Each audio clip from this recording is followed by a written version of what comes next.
Hey everyone, my name is Sean, and this week on the Wasted Knowledge Show, we're going to talk about shaking versus stirring your cocktails. Hi, my name is Sean Weiland, and for the last 16 years I've been bartending across the United States and internationally. Here on the Wasted Knowledge Show, I'm going to share my knowledge and experience with you and a few friends along the way. Yeah, that'll get the job done. It's delicious. All right, so hey, welcome to my new digs. I think my bar is just about completely set up. I've got my new bar back, John Ham.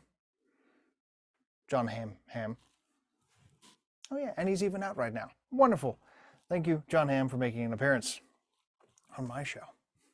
So I want to talk about shaking versus straining. Those are the two basic ways to combine your cocktails. And they do similar things, in essence, they combine and chill ingredients.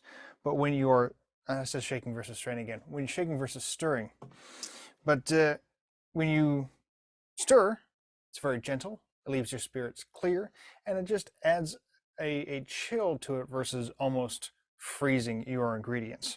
So just to kind of give you a little example, I have my stirring vessel and my shaking vessel. And there are lots, I'm going to try not to talk while I'm scooping the ice. There are lots of different versions of both stirring vessels and shakers. I opt for like the most bartender standard of a tin and a glass tumbler. But a lot of people like the chambered or like the all steel shakers, or using even like a small steel tin and a large one to shake together. Those are perfectly valid. And this one is actually one that I made with my buddy Ty. It's the bottom of a Hennessy bottle that we cut and smoothed down. And I actually find this to be I love this mixing vessel. I think it's fantastic for stirring.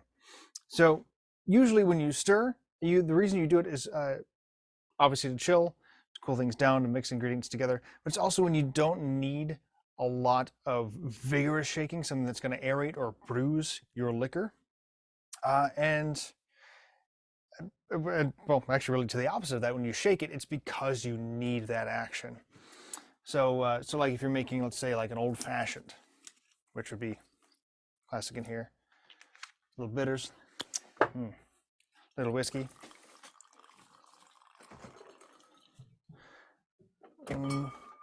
some vermouth,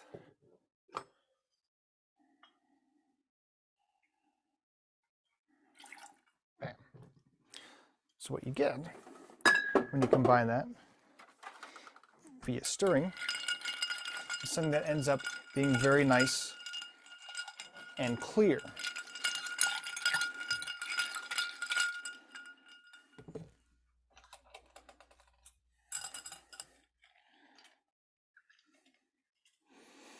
Now hopefully you can see that just fine. There's no air, there's no bruising, it doesn't look cloudy or frothy or anything like that. You have basically just the natural color of all the ingredients put together. There's a little bit of ice floating in there. That is as it should be. Shouldn't come out looking like a hot mess of a hurricane just blew through your cocktail. On the other hand, when you're shaking, so you might shake to cook egg whites if you're doing like a Ramos fizz or something like that. You might be shaking to specifically add air to your cocktail, because that air can add texture, it can add cloudiness. Think of like a margarita. You want to shake the sin out of a margarita, and you expect that. You don't expect to see, clearly through all of your ingredients when you get a margarita, even if it's served up with no ice. You expect it to be cloudy.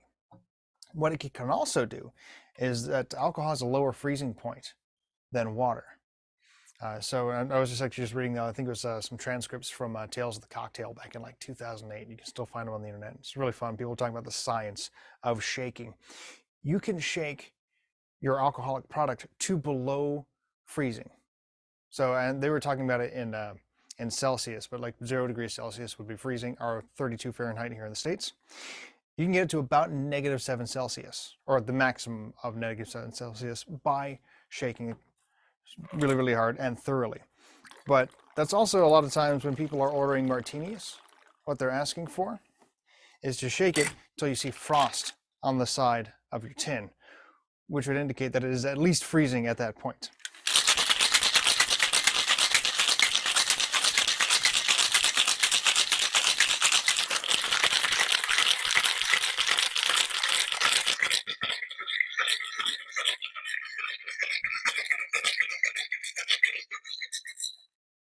Oh, there, it's just starting to freeze up.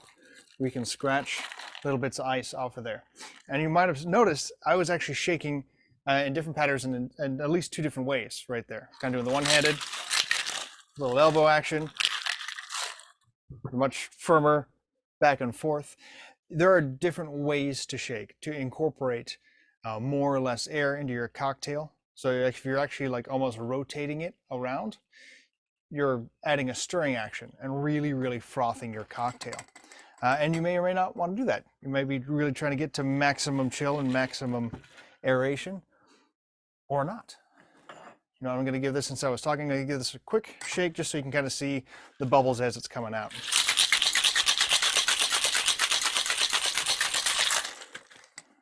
There we go.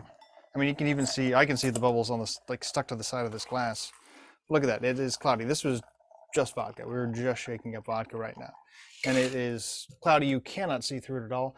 A lot of people look for that. There's even like a little sheen or sheet of broken up ice chips on top.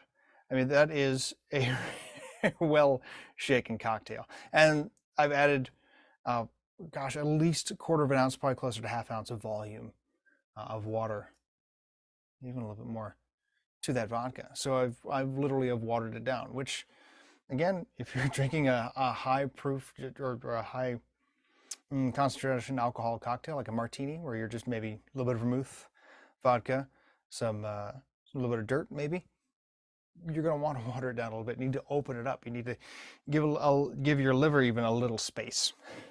So it's not a bad thing to do that. And actually, that kind of shaking, especially since there's some oil in the olive juice in the dirt when you're shaking it, it's going to help mix that up and not just give you a layer of olive oil on top.